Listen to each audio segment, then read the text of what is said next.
Hey leaders, are you hearing voices these days? I kind of hope so.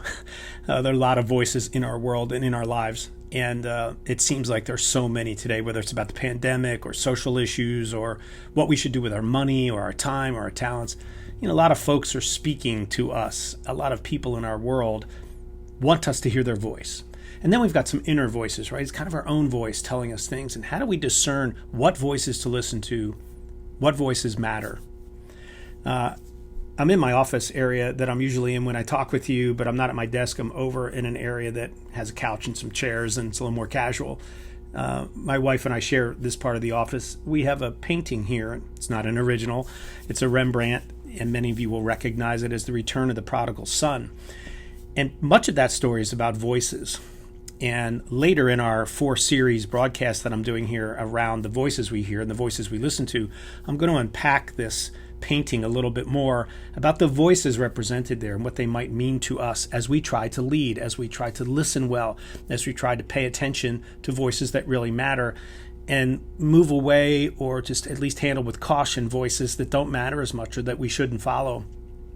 You know the familiar story. A little peek into it is a runaway son who squanders his father's inheritance and money. He wants it in advance instead of waiting for his dad to die. And dad says, okay, here's your share. Your brother gets a share. Here's your share. He runs off. He spends it on wine, women, and song. He winds up in a pigsty saying, what have I done? Am I a fool? And in the story that's told, many of you know it's in the Bible, Jesus told it, there's this story where he says, and he came to his senses. In other words, there's sort of some voices speaking to him that he finally listens to.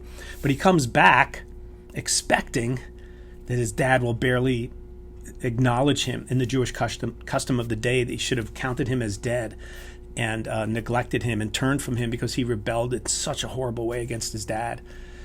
But the story takes an interesting turn. We'll cover it in our last episode and what it means to us as we listen to voices.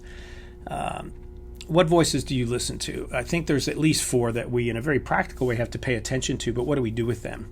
The first one is the client's voice. It's the voice that is our target audience, our customer base, the people that have needs and desires, and we want to meet them. And so it's important that we listen to that voice. It's important to understand what they're saying, how they're saying it, and what they need.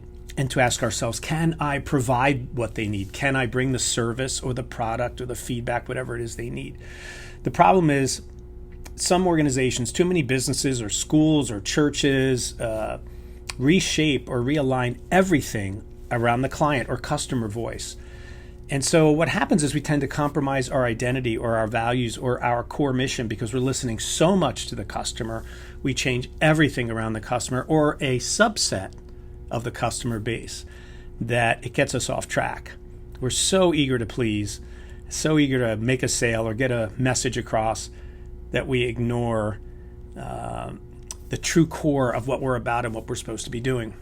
The smart leader knows what he or she does well and does not do well, where they should listen and be focused, where they should attend, where they should bring their gifts and talents and abilities, where they should back off. So here's a principle here around the client's voice. The first of the 4 voices we'll be talking about. The client's voice is a voice that should be one that informs you but doesn't control you. That's the way I guess I'd like to say it. A client's voice should inform you but not control you. Let me give you an example, a brief one. When I first set out in my coaching business and some of the other work I was doing, you're young and eager to get business and work, and you'll take just about anything. And I remember letting clients dictate the parameters in which I would deliver services. And I don't mean format, I mean more content and focus, and wanted me to change what I was bringing in order to meet their needs instead of looking at what I was bringing and saying, yes, that's what we want. Now, again, I can adapt and do some things, but I'm talking about here core things that I believe in and do when I'm in a relationship to develop a leader. And many of you know, and many of you have the free ebook, I hope you'll get it from the site, around story, soul, and strategy, how I look at a leader that way. What's their leadership story? What's going on inside them? And how do we understand what motivates them and drives them and encourages them and so on? And then what's their strategy for development? I use that. And so I was framing this with the client, potential client, and the client just wanted a snapshot assessment and a couple of meetings. And, you, as I said, you want some income, you're building a new business, and you think, yeah, I should do this. The little voice inside of me said, are you compromising what you can do?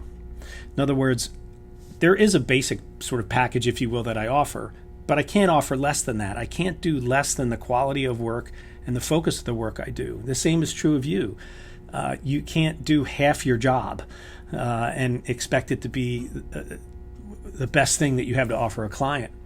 So I said, here's what I do. I can modify it in some ways, but I can't help bring transformation to the heart and soul and skills of a leader with a quick assessment and a couple of quick 30-minute meetings. It just won't work.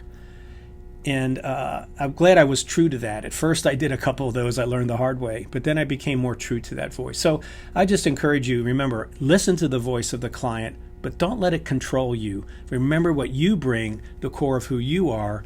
Listen to the voice that's telling you, stick with your focus here and bring your best. And I think you'll find that you get clients and you get the right clients and you do some really, really good work.